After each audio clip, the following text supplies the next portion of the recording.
دال دال کا مخرج جب زبان کی نوک اوپر والے دو دانتوں کی جڑ کے ساتھ لگے۔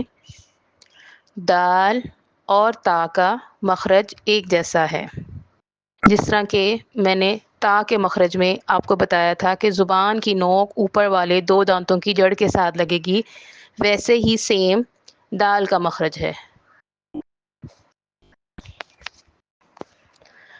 ذال جب زبان کی نوک اوپر کے سامنے والے دو دانتوں کی نوک سے لگے۔ یہ نرم حروف میں سے ہے، جس طرح سا کا بتایا تھا کہ وہ نرمی سے پڑھے جانے والے لفظوں میں سے ہے، اسی طرح ذال بھی اسی طرح پڑھا جاتا ہے۔ ذال اور سا دونوں کا مخرج ایک جیسا ہے۔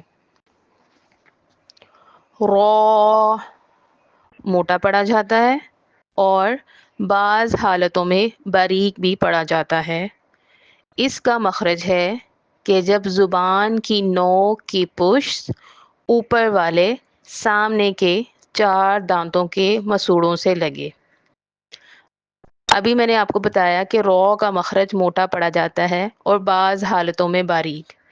تو بعض حالتوں میں باریک سے مراد یہ ہے کہ را کے نیچے جب زیر آئے گی تو آپ اس کو باریک پڑھیں گے، اور جب را سے پیچھے والے حرف پہ بھی زیر آئے گی تو بھی را باریک ہی پڑھا جائے گا۔ را کے اوپر زبر ہو اور پیش ہو تو را موٹا پڑھا جاتا ہے، جیسے را زبر را، را زیری، را پیش رو۔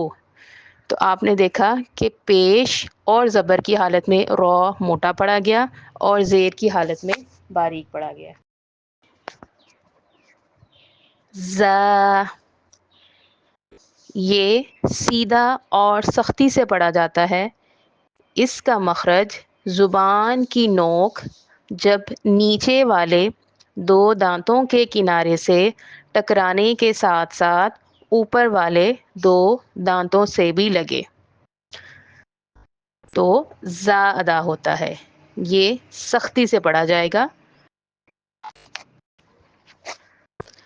سین زبان کی نوک جب نیچے والے دو دانتوں کے کنارے سے ٹکرانے کے ساتھ ساتھ اوپر والے دو دانتوں سے بھی لگے۔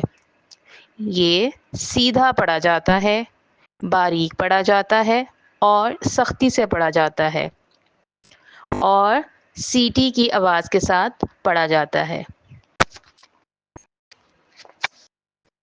شین شین کا مخرج جب زبان کا درمیان والا حصہ تالو کے درمیان والے حصے سے لگے تو شین ادا ہوگا۔ شین اور جیم کا مخرج ایک جیسا ہے۔ امید ہے آپ کو آج کا لیسن سمجھ آیا ہوگا۔ آپ کو جس چیز کی سمجھ نہیں آئی وہ آپ کامنٹ سیکشن میں پوچھ سکتے ہیں۔